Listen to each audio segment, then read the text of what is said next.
Hey everyone, Chris Hummel here. Might delete later vlog, episode 3. Topic of today's vlog is dreaming big and making it to California. Also making it in California and what that entails. Let's see if we can start from the beginning. I guess Johnny, myself, Justin, and at the time Nick moved down here to California in January 2022. And what spawned that was, of course, the whole, COVID thing was going on. It was kind of at the tail end, but it was a pain in the ass still in Toronto, where I'm originally from, or Mississauga, where I'm originally from, but played a lot in Toronto because they had these laws where, they keep on opening and shutting things down at the time. And it was just getting really frustrating, almost to a point where you felt like, okay, am I still gonna be a professional performing musician at this time? And then we ended up getting hired for a couple different gigs down here in California. I think it was November 2021. And when we got down here, it felt like it was just a completely different world. I think a lot because a lot of it's attributed to the fact that a lot of the shows were outdoor at the time, and you can get away with playing outdoor, especially in the wintertime. Summertime, not so much, but for 8 months of the year, I think you can feel pretty comfortable playing outside. So we made this decision in December 2021 to be like, okay, I think we gotta just move to California and see how this goes. Prior to that, we were able to obtain P2 work visas through the Musicians Union in Toronto. It kind of started, I guess you can say, I was explaining this to a friend of mine the other day on how we kind of got started here in California.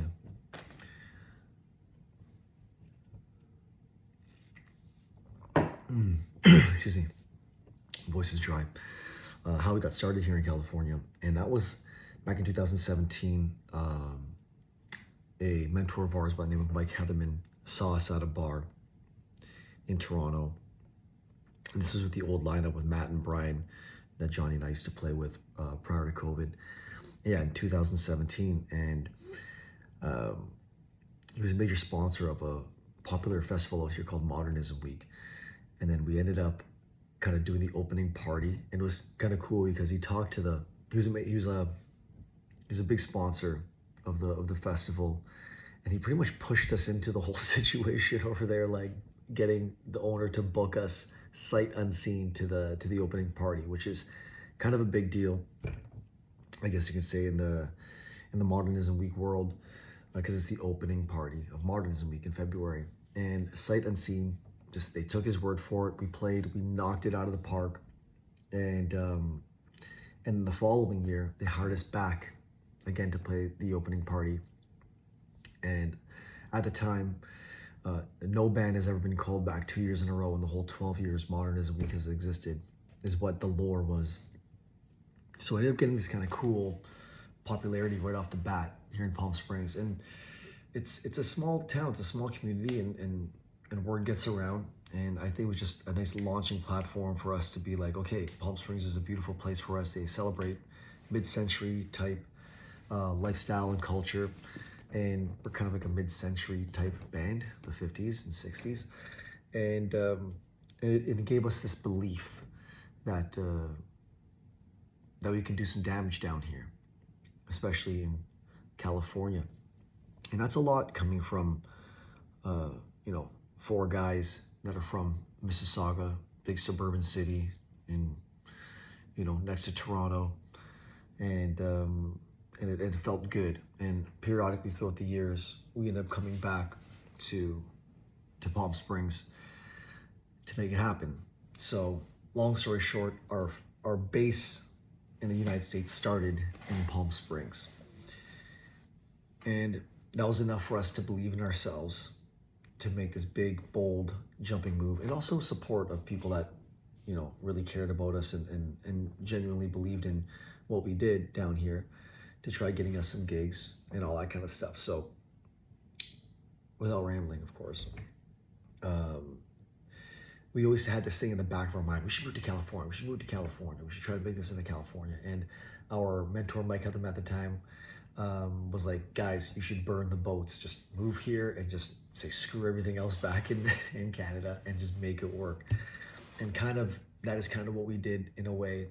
In January 2022, when we moved down here, we booked 4 gigs, and after the 4th gig, which was at Agua Caliente, they picked us up the following day to do a monthly residency, which became our lifeline, at least for rent. So at least we had rent covered. It was a couple grand. We got paid a little over that, and that was enough to at least keep rent going or float. And we came with a little bit of a float too.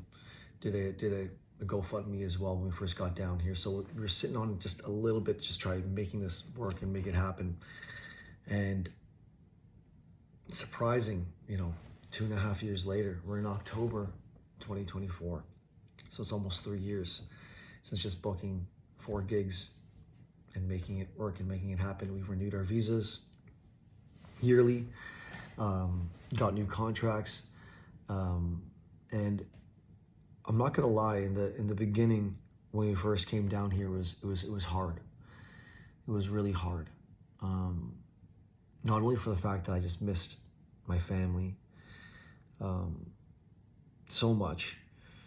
It was like starting over in this big pond, and it's one thing to play within Palm Springs, but to expand beyond that, there's only so much you can play in the city without overplaying. And when you overplay, the perception, the positive perception kind of goes down. You don't want to overplay in any city. You want to build anticipation and all those things. And it was like kind of hitting the reset button in a way. We took whatever gig we could, high paying, low paying.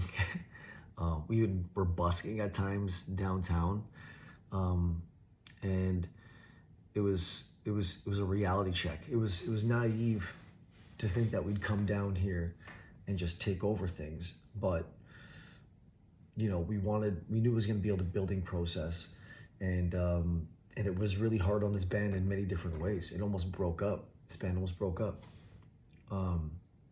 Members leaving. Nick was the first person who left after like a month and a half. And oddly enough, he's the one that suggested we come down here and push to come down here.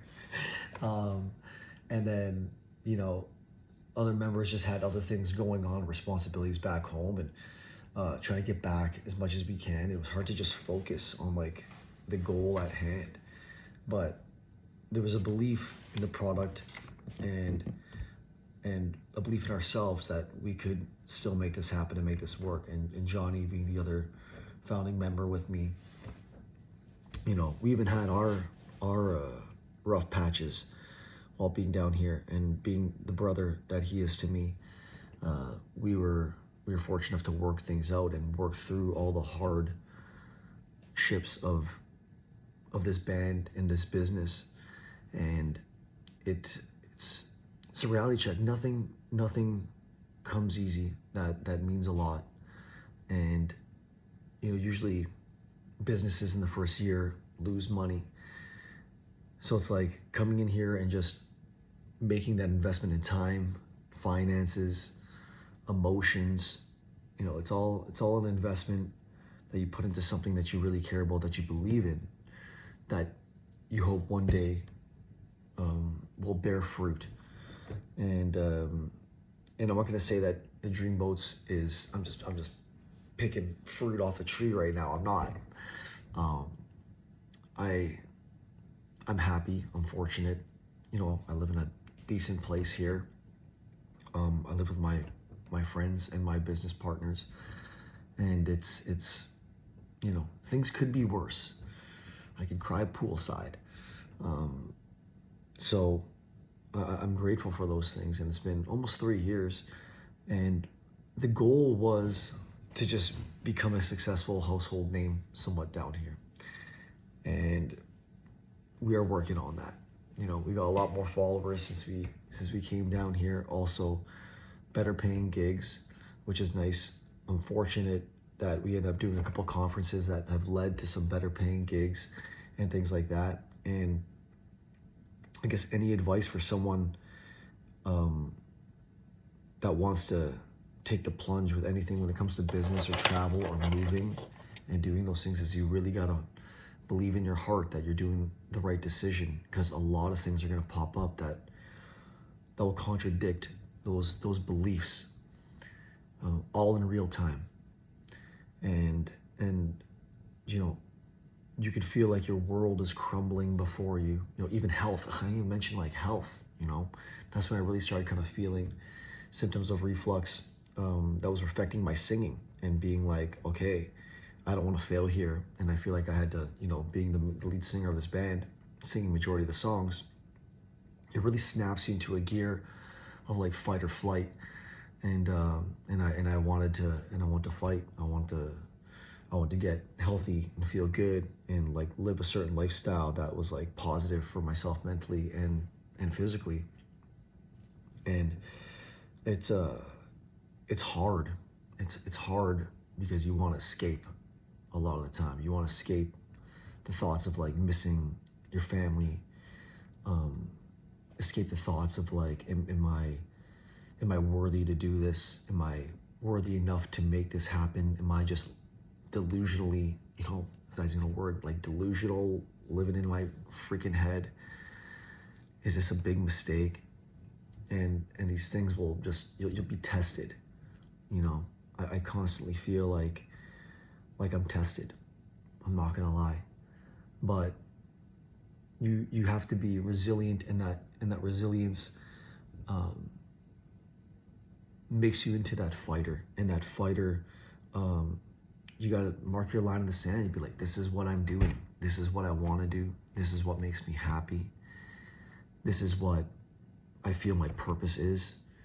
And I hope you find something that that makes you believe that, because then you truly love something and you have a purpose and you have something worth holding on to and working towards as a goal and a pinnacle of what you want to be and what you want to become. And because I think just being stagnant and just going day by day is the worst thing. I God forbid the day I just feel like I want to just be like, this is life, and every day I'm just gonna take this one step at a time or something, or just one day at a time or something. And I can see the ease and I can see the appeal in that sometimes, you know, and that's a scary thing to me, because I just love all these aspects of life that get you to grow and build your confidence in certain things, and things that make life interesting. Um, it's up there with love um, and I guess you could say like, yeah, I think love rules all. It's up there with that, you know, and connection and all the things that make you happy, and and I feel like that is something that makes you want to get up every morning and go for it. I don't know why I want to wake up every morning and feel like I gotta, be physical, or it's hard for me to sleep in these days.